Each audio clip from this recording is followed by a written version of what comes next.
ભાવનગર મનપા સંચાલિત નગર પ્રાથમિક શિક્ષણ સમિતિએ શાળાઓના વિકાસ કાર્યોને લઈને બજેટ રજૂ કર્યું અને નવાપરા કચેરી ખાતે યોજાયેલી બેઠકમાં નાણાકીય વર્ષ 2025-26નું કુલ 202.5 કરોડનું બજેટ મંજૂર કરવામાં આવ્યું છે। બજેટને લઈ શિક્ષણ સમિતિના ચેરમેન નિકુંજ મહેતાએ જણાવ્યું કે શહેરના નવા વિસ્તારોમાં શાળાઓ વધારવામાં આવશે। શાળાઓ મેદાન, બગીચા અને આધુનિક સુવિધાઓથી સજ્જ કરવામાં આવશે। શાળાઓ માટે રમતગમતના સાધનો ઉપલબ્ધ કરાવવા માટે રકમની ફાળવણી કરવામાં આવી તો સાથે જ બાળકો માટે શૈક્ષણિક પ્રવાસ, રમતોત્સવને લઈને પણ જોગવાઈ કરવામાં આવી। તો આ તરફ બજેટને લઈને શિક્ષણ સમિતિના સભ્ય દ્વારા આકરા આક્ષેપો પણ કરવામાં આવ્યા। તેમણે જણાવ્યું કે એક સમયે શહેરમાં 85 જેટલી સરકારી શાળાઓ હતી, આજે 68 જ સ્કૂલો કાર્યરત છે। તો કરોડોનું બજેટ મંજૂર થવા છતાં શાળાઓનું ડેવલપમેન્ટ થતું નથી। ગરીબ બાળકોને બજેટનો જે લાભ મળવો જોઈએ તે મળતો નથી।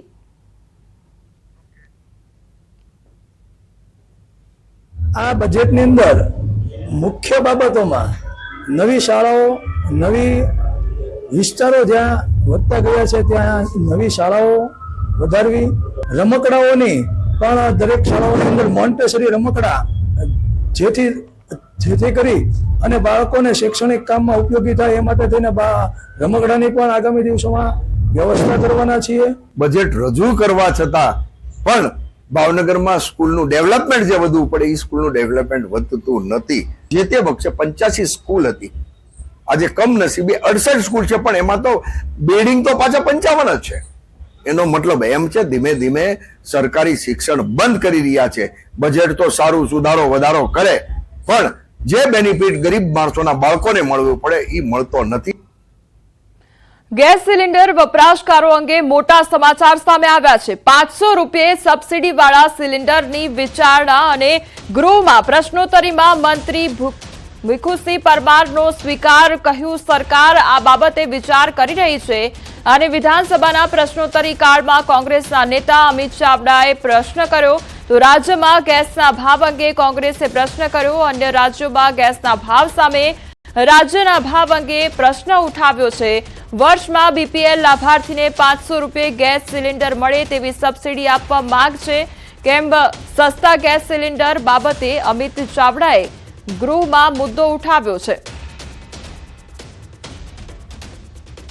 અમિત ચાવડા દ્વારા આ અંગે પ્રશ્ન ઉઠાવવામાં આવ્યો છે। આ સાથે ગેસ સિલિન્ડર બાબતે પ્રશ્ન ઉઠાવવામાં આવ્યો છે। સંવાદદાતા ગૌતમ અમારી સાથે જોડાઈ ગયા છે। ગૌતમ, પ્રશ્નોત્તરી કાળમાં વિવિધ મુદ્દા પર પ્રશ્નો ઉઠી રહ્યા છે અને હવે ગેસ સિલિન્ડરનો મામલો પણ ઉઠ્યો છે, શું અપડેટ તેને લઈને?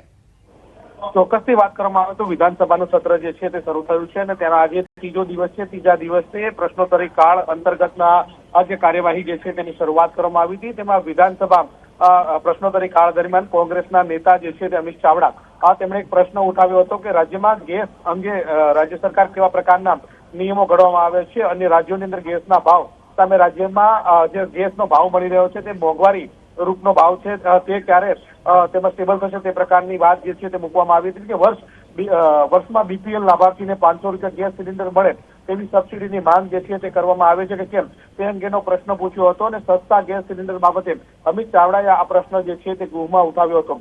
તે અંતર્ગતનો જવાબ આપતા રાજ્યના અન્ન નાગરિકતા પુરવઠા મંત્રી ભીખુસિંહ પરમારે ગૃહમાં સ્વીકાર કર્યો હતો કે સરકાર આ બાબતે વિચારણા કરવામાં આવી રહી છે। જો કે મહત્વનું એ છે કે રાજસ્થાનની વાત કરીએ તો રાજસ્થાનની અંદર સસ્તો ગેસ જે છે તે મળી રહ્યો છે અને તે રાજ્ય અંતર્ગત જે 30 વર્ષની સરકાર છે તે આ મુદ્દે કેવી રીતે વિચારણા કરી રહી છે તે પ્રકારની વાત હતી ને તેમાં આ રાજ્ય સરકાર પણ સ્વીકાર કરી રહી છે કે તે આ મુદ્દે સરકાર પણ વિચારણા કરી રહી છે તે પ્રકારની વાત મૂકી હતી। જી ગૌતમ, સમગ્ર માહિતી બદલ આપનો આભાર।